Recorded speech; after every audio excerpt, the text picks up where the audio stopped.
Olá, graça e paz, sejam bem-vindos mais uma vez ao nosso canal da Igreja do Sétimo Dia Movimento do Advento. Eu sou a irmã Ingrid Mariana, esse é o irmão Igor Julião e esse é o irmão Tony. Estamos aqui para estudar a lição de número 13, que será recapitulada no sábado, dia 25 de setembro. O título da nossa lição é O Fim das Restrições aos Estrangeiros. O texto básico diz assim: Bem-aventurado o homem que fizer isto, e o filho do homem que lançar mão disto, que se guarda de profanar o sábado e guarda a sua mão de fazer algum mal. Isaías 56, versículo 2. Irmão Tony, pode comentar o texto básico? Muito obrigado. Feliz sábado a todos vocês. É um privilégio. Feliz sábado. É um privilégio também estar aqui pela primeira vez participando desse canal. Que vocês possam se inscrever, compartilhar com seus amigos. Tenho certeza absoluta que muitos de vocês irão aprender sobre Jesus, aprender sobre sua breve volta. E você também pode participar junto conosco, interagindo, fazendo perguntas, deixando seus comentários, se inscrevendo aqui conosco e fazendo parte dessa família cristã. Amém. Louvado seja Deus. Através dessa pergunta, desse tema, que é desse texto básico que aqui está sendo mencionado, o fim das restrições aos estrangeiros. O que quer dizer isso e por quê, né? É um comentário até interessante, né? Quando foi que realmente foi feito o fim das restrições aos estrangeiros? E quem era realmente só as pessoas que faziam parte da família? Nós vamos ver, de acordo com o decorrer dessa lição aqui, da história, que quem realmente foi separado para ser o povo de Deus, que foi chamado pelo Senhor, foi o povo de Israel. Então, muitos privilégios foi direcionado para aquele povo. E eles deveriam ser a luz do mundo. Muita coisa só era para eles. E dos outros povos já não era. Agora, de repente, houve um fim disso aqui. Mas por que houve um fim? Porque houve um chamado para aquele povo, e a gente vai ver no decorrer da lição, no decorrer da história, que aquele povo começou a negligenciar também a sua responsabilidade. Por esse motivo, agora Deus começou a dar fim às restrições dos estrangeiros, e agora passar esse conhecimento que outrora era para eles, agora para os novos povos vizinhos que aparecia diariamente ali ao redor deles. Um exemplo disso que nós podemos ver bem claro é aquela antiga prostituta Raabe. Ela era uma estrangeira, ela pertencia a outros povos, tinha outros costumes, né? Mas quando ela ouviu falar sobre o Deus de Israel, que era o único Deus que realmente possuía tamanha verdade e santidade, que não havia outros deuses a não ser esse Deus, ela se converteu. E aí começou a aderir a essa crença, e agora Deus chamou ela também para fazer parte dessa família que realmente obedecia a esses oráculos santos aqui, como nós podemos ver, né? Amém. Louvado seja Deus. Muito interessante os comentários que o irmão Tony nos trouxe, e trago aqui as minhas mais cordiais boas-vindas. Obrigado. Ao nosso prezado irmão. Muito bom estar aqui. Está iniciando aqui os trabalhos conosco, sejam bem-vindos. Muito obrigado. Outros sintam-se também convidados a participar desses momentos de estudo da Palavra de Deus. Esse espaço é aberto para todos aqueles quanto sentem o desejo de estar expressando aí o seu conhecimento diante de Deus. Nós agradecemos a Deus pela presença do nosso saudoso irmão. Amém. Tony Lima. Muito obrigado. Louvado seja Deus. Sem mais delongas, não irei me deter nos comentários, que já foi muito bem explicado pelo nosso saudoso irmão. Vamos adiante, então, na nossa lição. Amém. Iremos agora para a questão de número 1. Como o profeta Isaías exorta a santificação do sábado? O profeta Isaías, aguardando a dispensação do Evangelho, apresenta da maneira mais impressionante a obrigação do sábado e as bênçãos que acompanham sua observância. Assim diz o Senhor: Guardai o juízo e praticai a justiça, pois minha salvação está perto de vir, e minha justiça a ser revelada. Bem-aventurado o homem que faz isso, e o filho do homem que lançar mão disso, que se guarda de profanar o sábado e impede sua mão de fazer qualquer mal. Irmão Igor, nos ajude nessa questão. Amém, louvado seja Deus. Obrigado, irmã Ingrid Mariana. Como todos nós sabemos, o profeta Isaías, ele ficou conhecido no meio do mundo dos profetas, dentre dos profetas maiores que estão escritos no Antigo Testamento, maiores não porque eles eram mais santos, mas maiores em conteúdo literário, como Isaías, Jeremias e outros profetas. Dentro desse universo Isaías foi um dos profetas que ficou conhecido como o profeta messiânico, porque ele muito profetizou sobre a vinda do Messias, sobre a vinda do Cristo, que traria a redenção de Israel. E, baseado na pergunta como o profeta Isaías exorta a santificação do sábado, ele faz isso de uma maneira tão impressionante e ele expõe isso tantas vezes no seu livro, de que o sábado ele seria um ponto crucial na vida daqueles que professavam o Deus Jeová como sendo o seu Deus. Então, veja que a notinha da lição, ela diz que ele aguardava o evangelho que viria. Esse evangelho viria por meio de Jesus Cristo. Esse evangelho queria expandir o conhecimento de Deus para todas as nações. Ele vinha por intermédio do Messias. O Messias iria romper essas barreiras que o Israel teocrático, ele acabou não compreendendo qual seria a verdadeira vontade de Deus, sendo ele um povo eleito e privilegiado, como o irmão bem comentou aí no início do texto básico. Isaías, ele agora traz para o entendimento da nação e o entendimento também das nações estrangeiras a guarda do sábado como sendo um canal que ligaria o estrangeiro, ou seja, toda a nação gentílica que não fazia parte da teocracia judaica, agora aceitando ali os mandamentos de Deus, em especial a guarda do sábado, eles seriam inseridos dentro desse povo, como sendo parte dele também. Então, veja como o texto fala bem claramente. O profeta Isaías, aguardando a dispensação do evangelho, ou seja, o momento em que o evangelho seria difundido e seria espalhado, as boas novas do reino de Deus, ele, segundo o que está escrito no Espírito de Profecia, diz: apresenta da maneira mais impressionante a obrigação do sábado e as bênçãos que acompanham a sua observância. Isso joga por terra qualquer explicação que, quando Jesus veio pregando as boas novas do reino de Deus, ele iria abolir a guarda do sábado. Então nós vamos ver que isso é um argumento sem fundamento, uma explicação sem contexto bíblico, que Jesus, na verdade, ele confirmou a lei e em nenhum momento Jesus veio para abolir a sua lei. Então, o profeta Isaías, sendo um profeta messiânico e esperando a dispensação do evangelho, apresenta de uma forma impressionante a obrigatoriedade do povo de Deus, sendo estrangeiro ou não, a observância do Santo Sábado.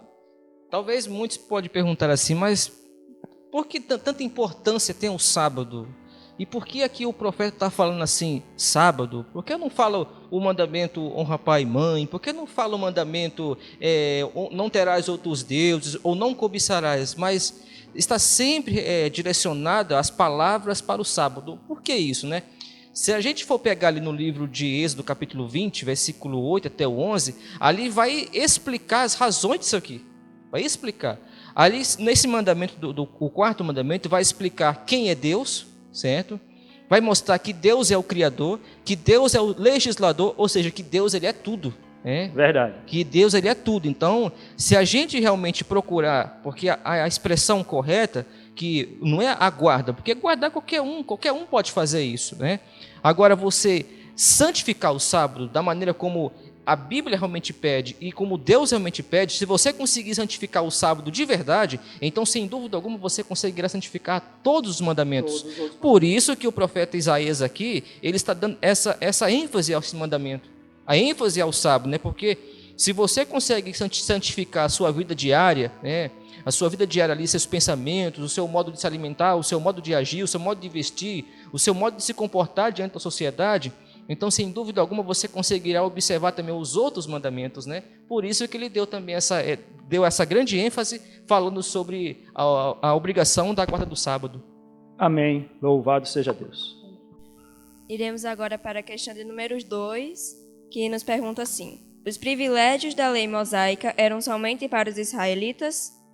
E desde os dias em que ordenei juízes sobre o meu povo, assim abaterei a todos os teus inimigos. Também te faço saber que o Senhor te edificará uma casa. 1 Crônicas 17, versículo 10.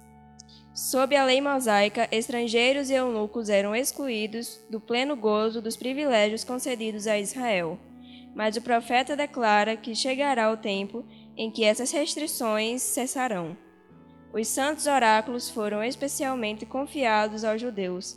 Não ser israelita era não pertencer ao povo favorecido de Deus.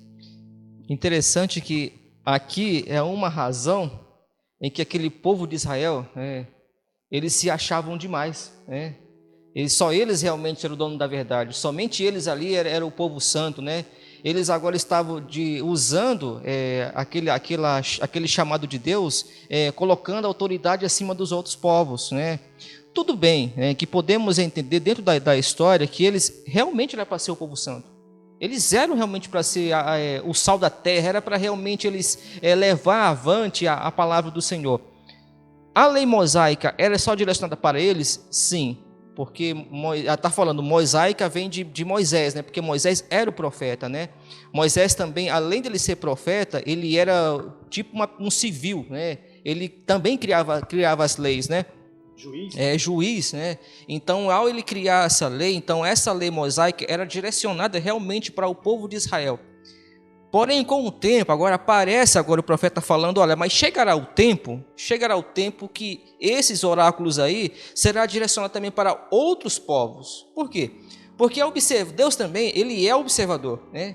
Assim como um pai que tem seu filho ou a sua filha, né, que observa quando o filho está desobediente, está fazendo aquelas coisas erradas, né?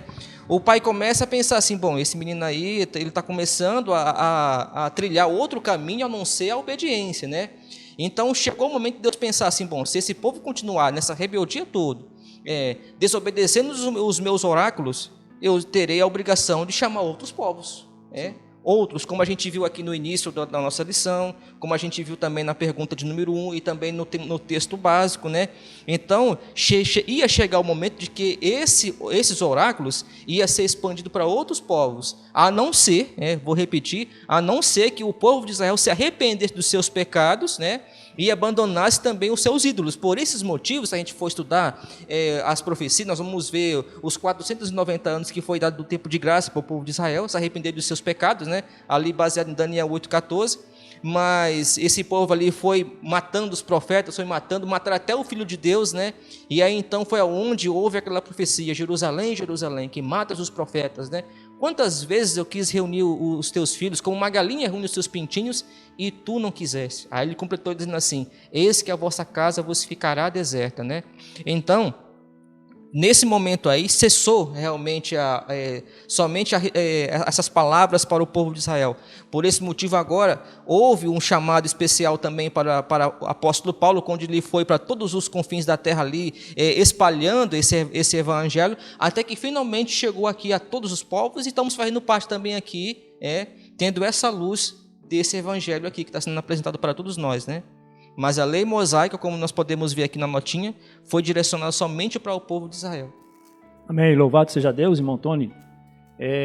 Dando aí uma participação na resposta do irmão Tony, que foi muito bem esclarecida. De fato, os privilégios da lei mosaica era somente para o povo de Israel? Sim. A resposta é exatamente essa, né? Taxativa claro, né? E objetiva. Mas talvez alguém possa pensar, então só o povo de Israel seria salvo?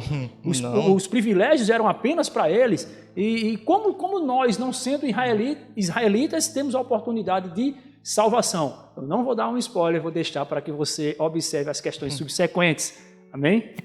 E pode participar também, né? Caso você ficar com alguma dúvida, né, vocês podem colocar nos seus comentários aí, ou entrar em contato conosco aqui também. Se tiver em nosso alcance, nós iremos ajudar você a compreender melhor esses assuntos aqui de profecia, para chegarmos a um denominador comum, né? Amém. Louvado seja Deus. Então, fica bem claro aí que de fato, o povo de Israel, eles eram um povo exclusivo.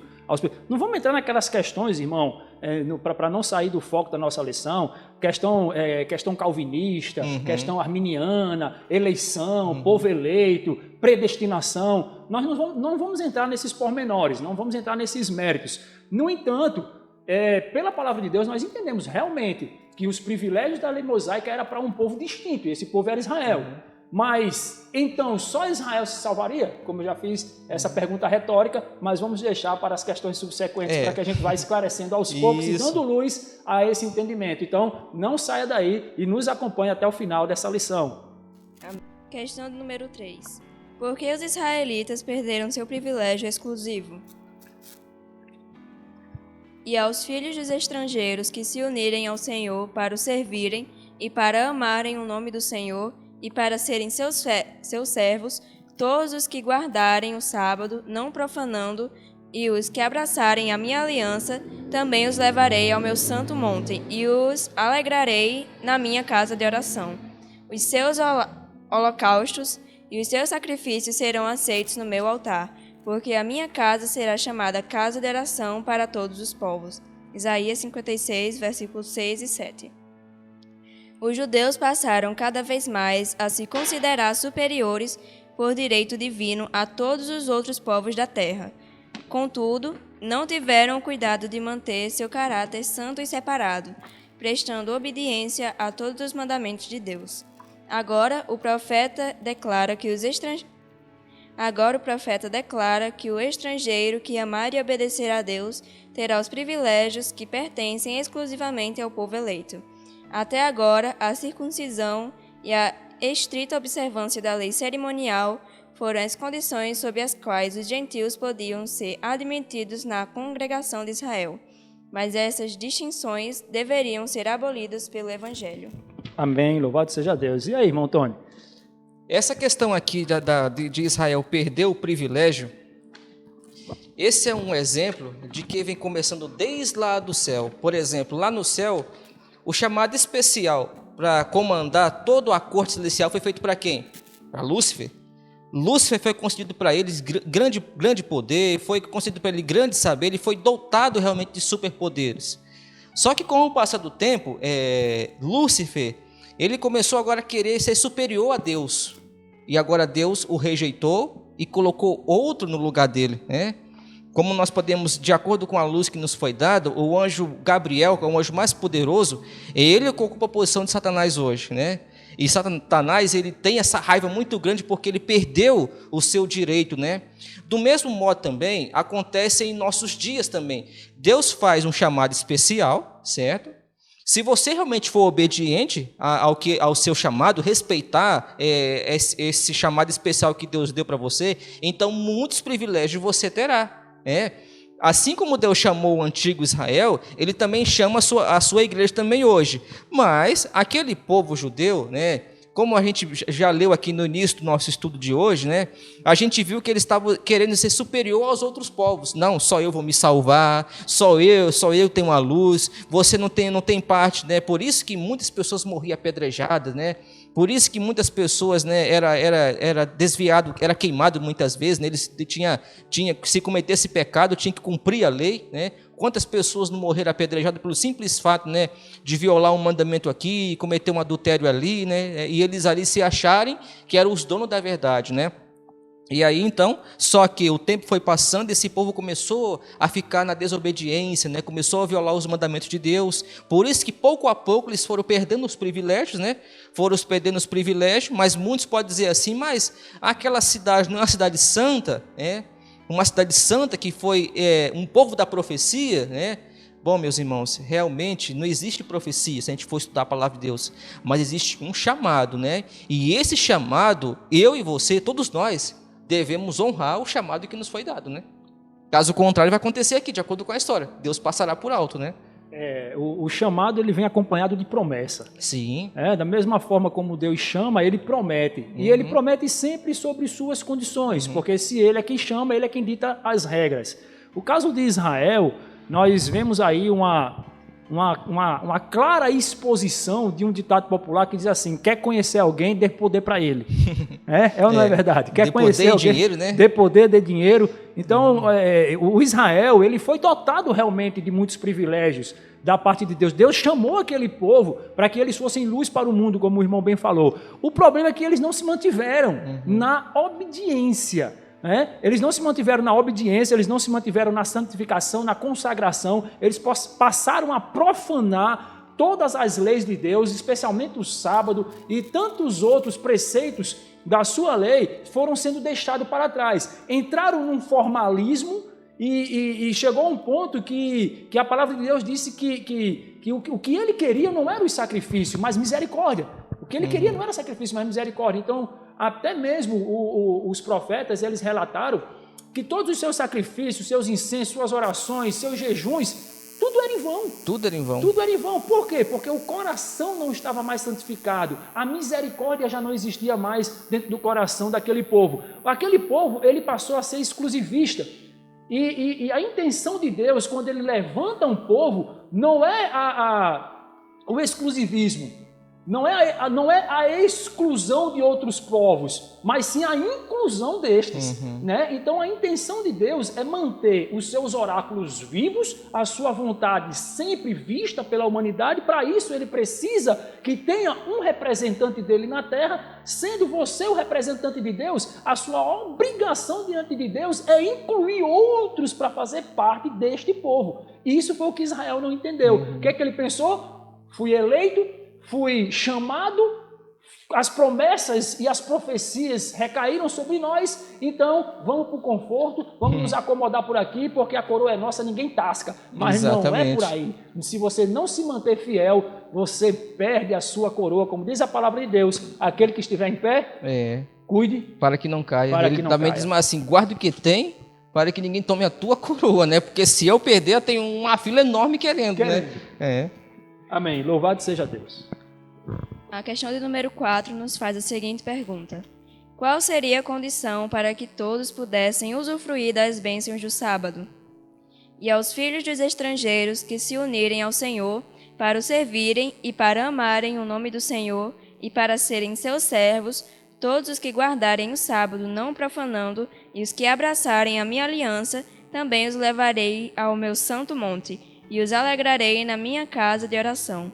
Os seus holocaustos e os seus sacrifícios serão aceitos no meu altar, porque a minha casa será chamada casa de oração para todos os povos. Isaías 56, versículo 4 ao 7.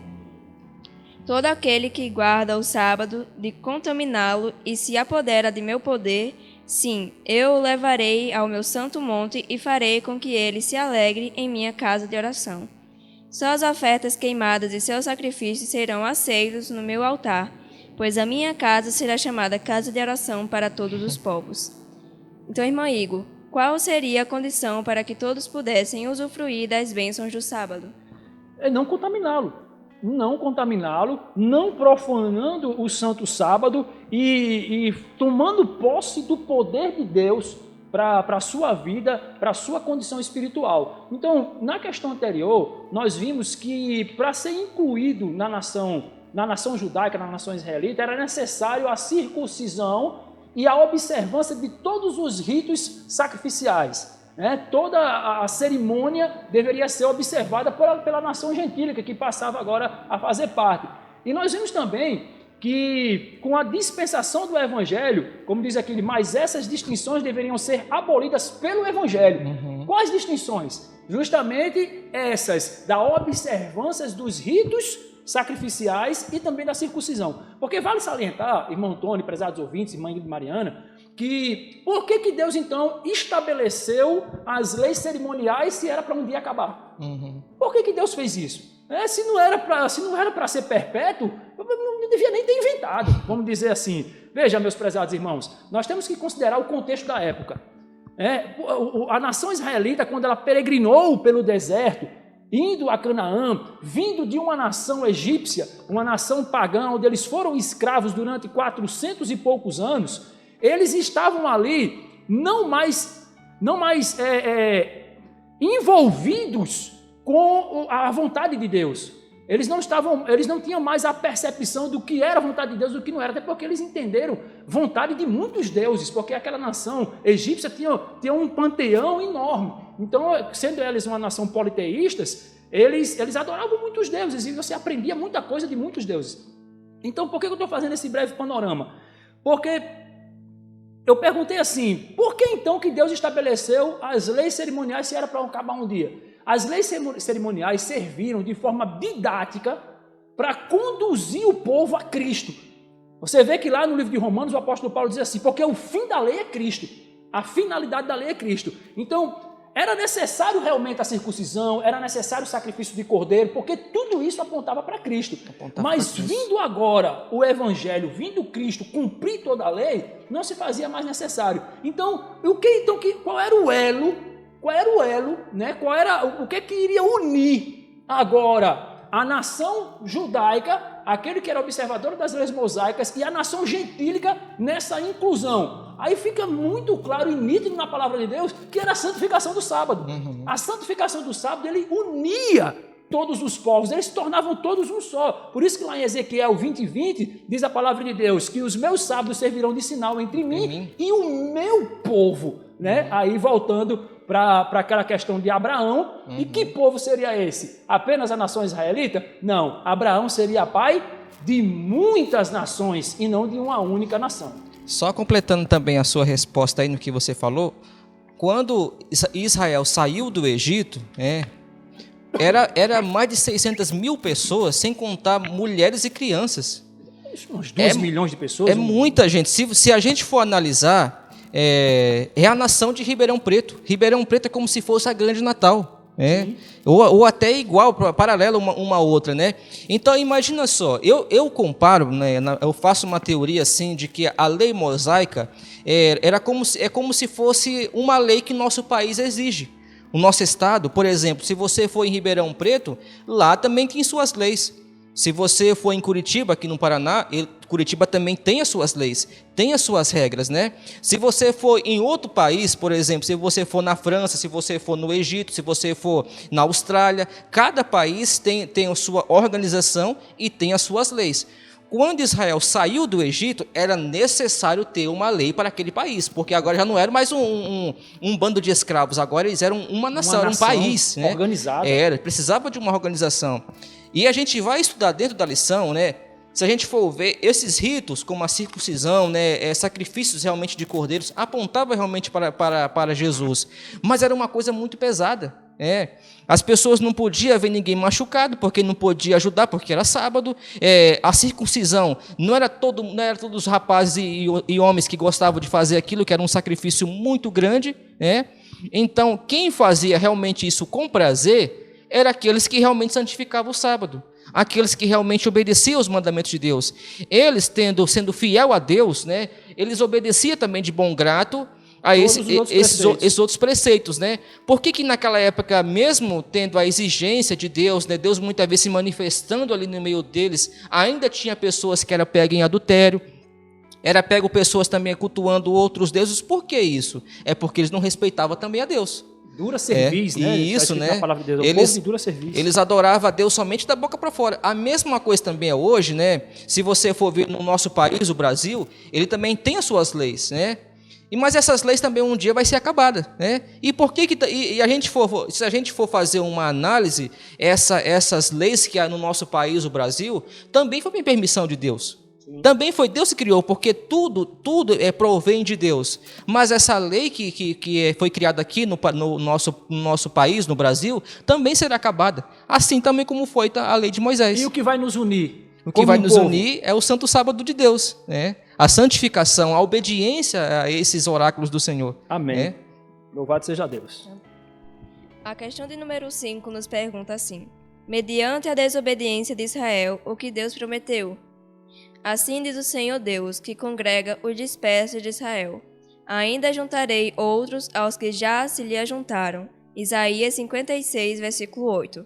O Senhor Deus, que reúne os rejeitados de Israel, diz: ainda assim ajuntarei outros para ele, além dos que estão reunidos com ele. Até mesmo esses os trarei para meu santo monte, e os alegrarei em minha casa de oração. Suas ofertas queimadas e seus sacrifícios serão aceitos no meu altar, pois a minha casa será chamada casa de oração para todos os povos. Interessante que agora a irmã Ingrid, lendo esse comentário, me veio na cabeça a Ruth. Quem era Ruth? Uma moça pagã que cultuava outros deuses, pertencia a uma outra nação gentílica, mas quando ela conheceu sobre o Deus de Israel, viu que realmente era o único Deus, ela começou a aceitar esse Deus verdadeiro. E Deus não a rejeitou. Muito bonita a declaração dela, né? Muito quando bonita, ela disse para a sua sogra, né? O teu Deus é será o meu Deus, né? o teu povo, o meu povo. Então a gente pode ver, se a gente for estudar a história de Ruth, uma história muito linda, eu aconselho a todos vocês a ler essa história dela, Verdade. que é um exemplo de mulher. A gente vai ver que quando ela aceita realmente esse Deus verdadeiro, ela também começa a respeitar os ritos sagrados também aí. E pelo incrível que pareça, Deus não rejeitou a sua oferta. Pelo contrário, Deus agora aceita ela, né? Aceita suas ofertas, né? Aceitou seu sacrifício também, e sem dúvida alguma, ela fará parte dessa família para tudo sempre. Amém. Para tudo sempre aqui, né? E assim como nós vimos aqui na lição, né, que o Senhor Deus, que reúne os rejeitados de Israel, também diz assim: ajuntarei também outros para ele, além dos que já estão reunidos com ele. Então, outros ainda precisam realmente ouvir esse evangelho, né? Agora também me veio, né? Jesus, né? Jesus, quando ele chegou lá no céu, né? A norte-americana, Ellen White, ela descreve isso, né? Quando ele chegou lá no céu, né? Que ele ficou todo feliz, aí ele chegou para o Pai, tem até uma música que fala sobre isso, né? Ele diz assim: não, Senhor, ainda eu não vou celebrar agora, ainda tem outros filhos que precisam estar aqui comigo, né? E quando eles estarem aqui comigo, aí sim eu vou festejar junto com eles, né? Ainda tem outras pessoas, né? É por isso que ele não veio ainda. Por isso, que se ele vier hoje, né, ou se tivesse vindo o ano passado, ou tivesse vindo há 10 anos atrás, ou há 100 anos atrás, né, talvez nós não faríamos parte dessa família, né? Então ele está esperando um pouco mais para que outras nações, outros povos, ainda façam parte dessa família aqui. Amém, louvado seja Deus. Mediante a desobediência de Israel, o que Deus prometeu, né, irmão? Então, veja só, irmão Tony, que para a nação israelita, era um choque muito grande, era inaceitável para eles entender que outras pessoas seriam incluídas nos seus privilégios. Exato. E Deus ele desmontava toda essa ideia. Lá em Isaías 56, justamente tratando do assunto dos eunucos e dos estrangeiros, a palavra de Deus relata ali no livro de Isaías 56, quando ele diz assim: os eunucos não digam eu sou uma folha seca, porque eu darei a ti um nome dentro dos meus muros que é muito melhor do que filhos e filhas, e este será um memorial eternamente.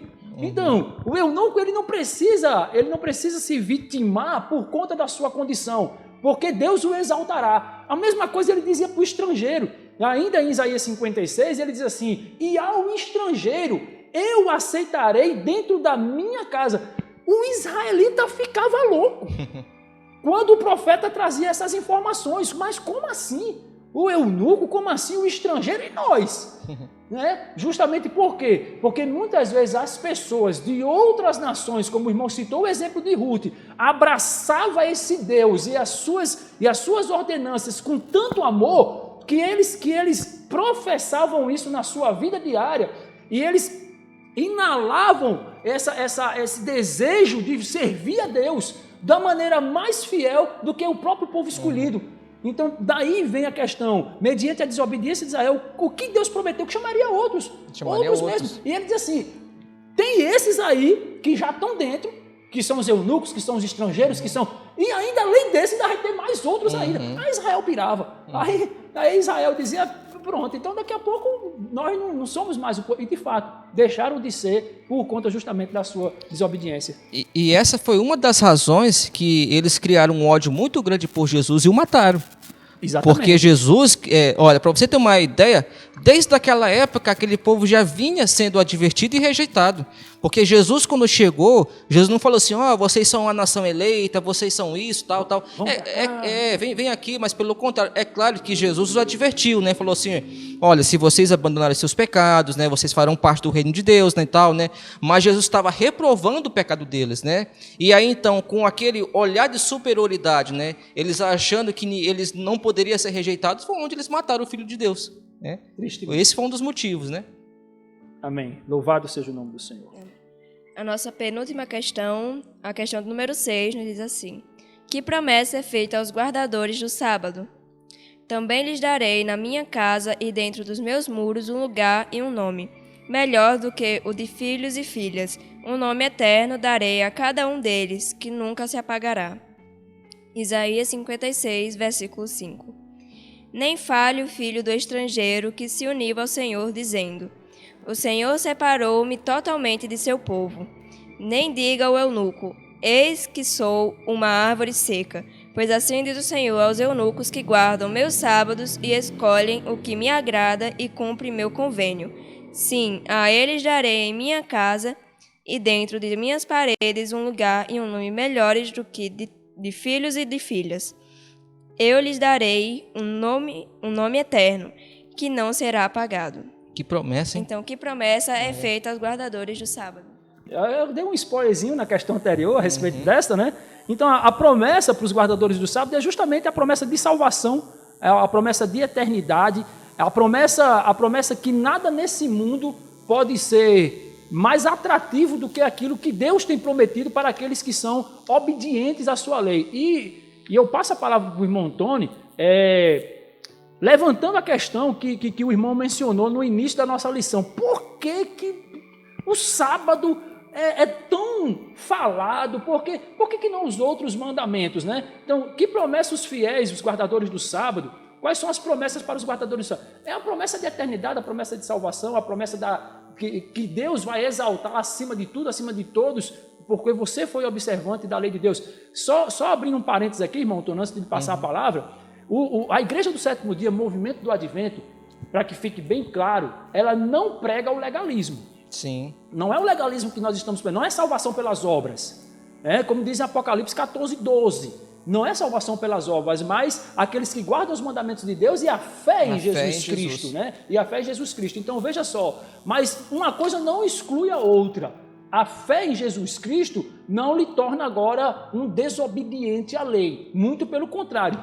Por amor a Cristo é que você observa a sua lei, a sua vontade para a vida de cada um de nós, para que isso venha nos moldando, porque, afinal de contas, a lei de Deus é a transcrição do seu caráter.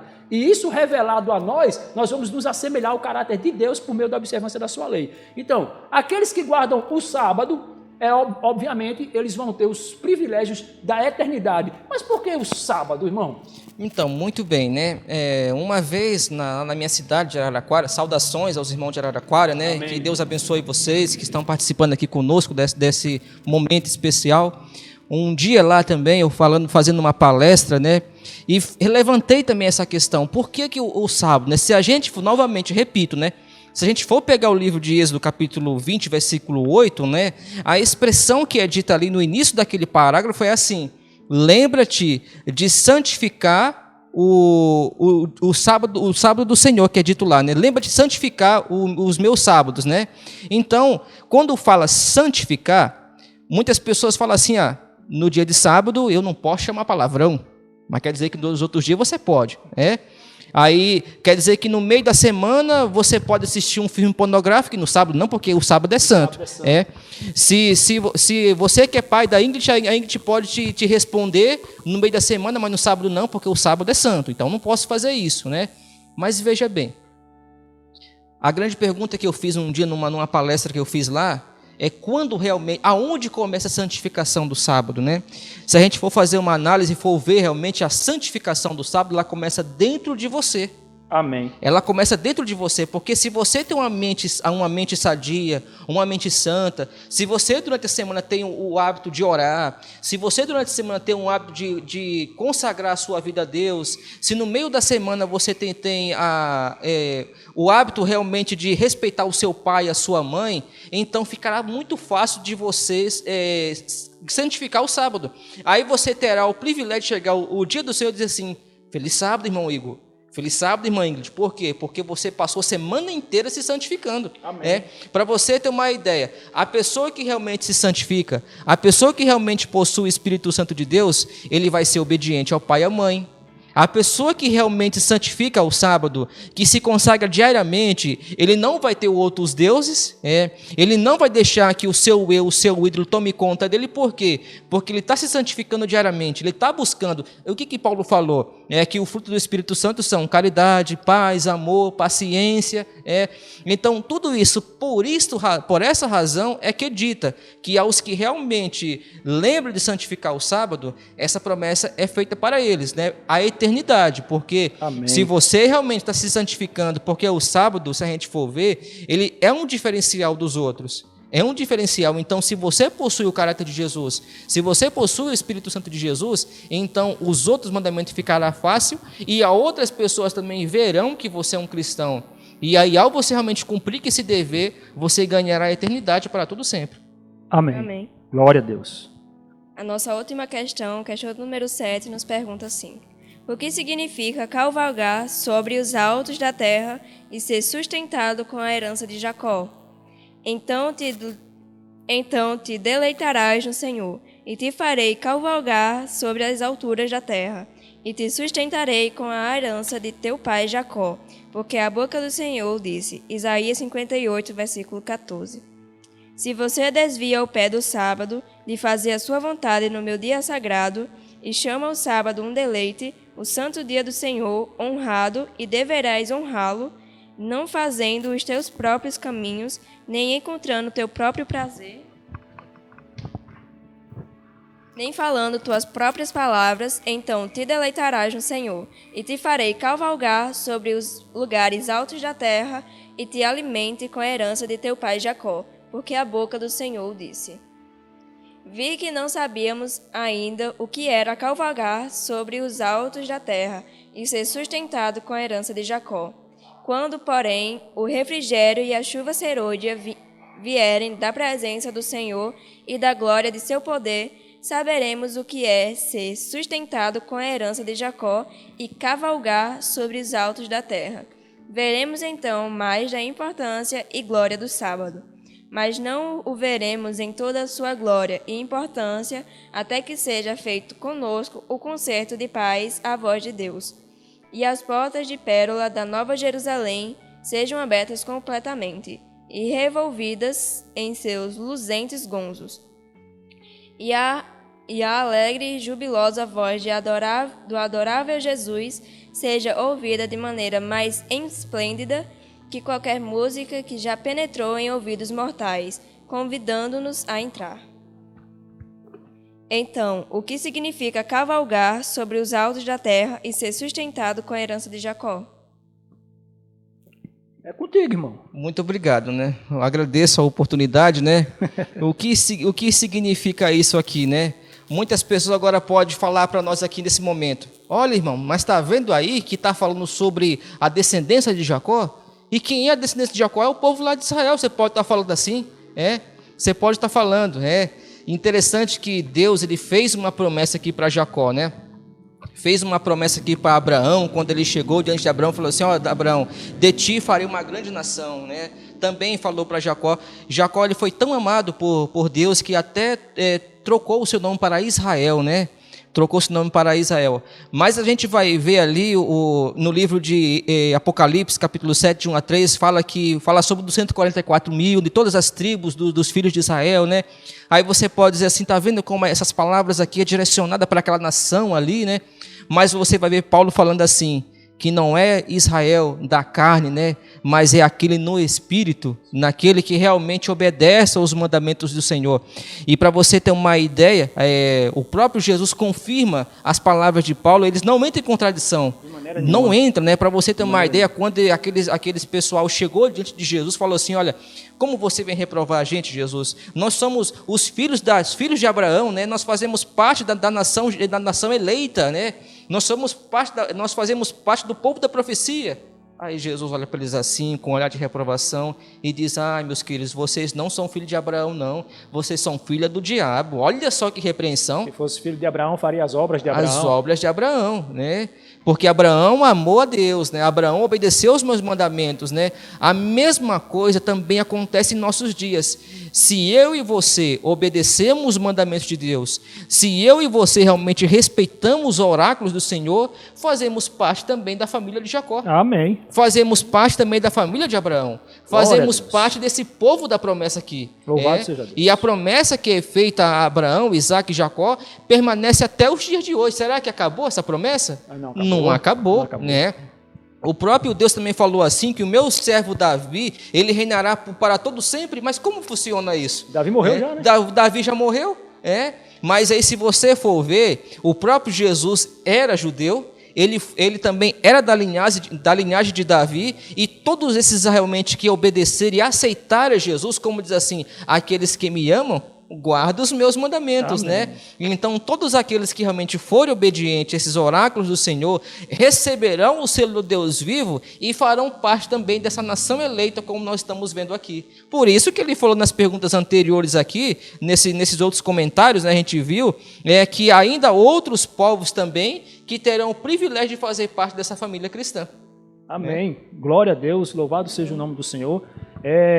No Maranata, o Senhor vem, meditação matinal de 1977, página 243, o Espírito de Profecia, ele traz uma mensagem interessante, lida pela irmã Ingrid Mariana. Sim. Eu gostaria de repetir essa leitura, quando ele diz assim: vi que não sabíamos ainda o que era cavalgar sobre os altos da terra. Já pensou? Eles ainda não tinham entendido o que seria. Muito bem. Qual que é a luz disso aí, né? Isso é muito bom. Diz assim: quando, porém, o refrigério e a chuva serôdia vierem.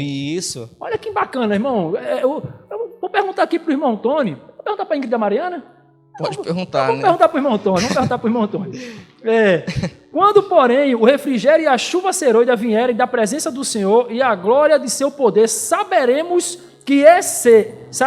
o que é ser sustentado com a herança de Jacó e cavalgar sobre os altos da terra. Irmão Tony, para não ficar muito estendido, nós estamos chegando ao final da nossa lição, faz um resumo a respeito desse refrigério da chuva serôdia, embora o irmão já tenha dado aí uma ideia no seu comentário, mas só para que a gente possa levar para os nossos ouvintes um pouco mais dessa luz, desse conhecimento. Por que no momento do derramamento da chuva serôdia é que nós vamos começar a entender o que significa cavalgar pelos altos da terra e fazer parte da herança de Jacó? Muito bem. Esse é um assunto muito importante que você tocou, que não poderia deixar de ser falado. Eu vou comparar a chuva serôdia com uma lâmpada da sua casa. Por exemplo, se você, o reino de Deus pode ser a lâmpada da sua casa. O reino do céu é semelhante a uma lâmpada, né, da sua casa, né? Se você entrar na sua casa hoje, se você entrar num quarto escuro, não tem lâmpada nenhuma, o que vai acontecer com você? Você não sabe o que tem ao seu redor. Você pode tropeçar em alguma pedra, se tiver algum vidro quebrado, você pode machucar o seu pezinho ali. Mas ao você acender uma luz, essa luz ficará vista por todos os 4 cantos da sua casa. Então ficará fácil você enxergar o erro e aceitar o certo. A mesma coisa também é hoje, né? A Bíblia fala que a verdade do Senhor, ela será vista pela primeira vez nos 4 cantos da terra. Mas o que está faltando realmente para que essa luz seja vista? Está faltando o poder do Espírito Santo do Senhor. Amém. E a chuva serôdia, ou o refrigério para a presença do Senhor, significa o poder realmente do Espírito Santo de Deus, que será derramado sobre os seus filhos, que passaram a vida se consagrando. E naquele momento ali, quando a chuva serôdia for derramada, diz que o mundo todo, eles irão ouvir a verdade pela primeira vez. E diz assim que a mesma experiência que Moisés teve, a experiência que Estevão teve, que o apóstolo Paulo teve, diz que o rosto de Estevão brilhou como se fosse o brilho de um anjo. Para você ter uma ideia, um anjo, ele possui o Espírito de Deus. Um anjo, ele possui o esplendor e a glória de Deus. A mesma coisa será nesses últimos dias também agora. Diz que os filhos de Deus, né, eles vão dar a última advertência divina, ou seja, o alto clamor do terceiro anjo, como diz a irmã White fala, diz que eles darão com o alto poder do clamor do terceiro anjo, com a chuva serôdia, né? Diz que os seus rostos ali vão brilhar como se fosse o brilho de um anjo, né? Por isso que lá em Apocalipse capítulo 18, versículo 1, João, quando viu aquele esplendor, ele disse assim: agora, depois dessas coisas, né, eu vi descer do céu um outro poderoso anjo, que a terra inteira foi iluminada com a sua glória, né? Mas o que significa isso? Se a gente for analisar bem claramente ali no Espírito de Profecia, a gente vai ver que esse poder é o poder da chuva serôdia, que será vista nos servos de Deus, né? Que ele fala assim, que a resplandecer, diz que eles darão a última advertência divina, e o povo verá essa glória do Senhor em seus filhos aqui, né? Que é chamada da justificação pela fé. É muito bonito esse assunto, né? A gente se aprofundar, porque um assunto chama outro, né? Então, quando realmente aqui essa chuva serôdia realmente for derramada, né, então saberemos o que é cavalgar sobre o planeta Terra realmente, porque será vista, né, será vista esse esplendor de Deus, será vista essa verdade, e aí então o povo de Deus dará essa última advertência. É muito bonito esse assunto. Louvado seja Deus, e ser sustentado pela herança de Jacó. E segundo o texto diz assim, que aí sim nós iremos ver a importância da observância do sábado, porque o Espírito Santo será derramado sobre os verdadeiros obedientes. Diz a palavra de Deus: eu procuro os verdadeiros adoradores, aqueles que o adorem em espírito e em verdade. Então veja que os verdadeiros adoradores são aqueles que guardam todos os preceitos da lei de Deus. Nesse momento nós vamos ver a importância da guarda do sábado, mas mesmo nessa hora, segundo a revelação profética, nós iremos ver o que é ser sustentado como a herança de Jacó, e o que é cavalgar pelos altos da terra, mas ainda iremos ver parcialmente, porque toda essa visão gloriosa será dada quando Jesus Cristo, nas nuvens do céu, apontar e chamar o seu povo para fazer parte do gozo eterno do Senhor. Amém? Amém. Louvado seja Deus, nós agradecemos a presença de todos, glorificamos o nome de Deus por essa lição, que ela possa encontrar guarita em teu coração. Se você ainda não é inscrito nesse canal, inscreva-se, assim como o irmão Tony já nos fez o convite no início da nossa lição. Compartilhe com seus amigos, com seus vizinhos, com seus familiares, para que eles sejam abençoados, para que eles aprendam um pouco mais do Senhor. Deixe o seu like, é muito importante o seu like para a manutenção do nosso canal. Faça seus comentários, os comentários muito nos ajudam a entendermos se você está gostando do nosso conteúdo. Façam suas críticas, façam seus elogios se assim tiver, e que a graça de Jesus Cristo acompanhe a todos vocês, e que Deus possa vir assim ser revelado por meio de ti. Amém? Amém. Amém.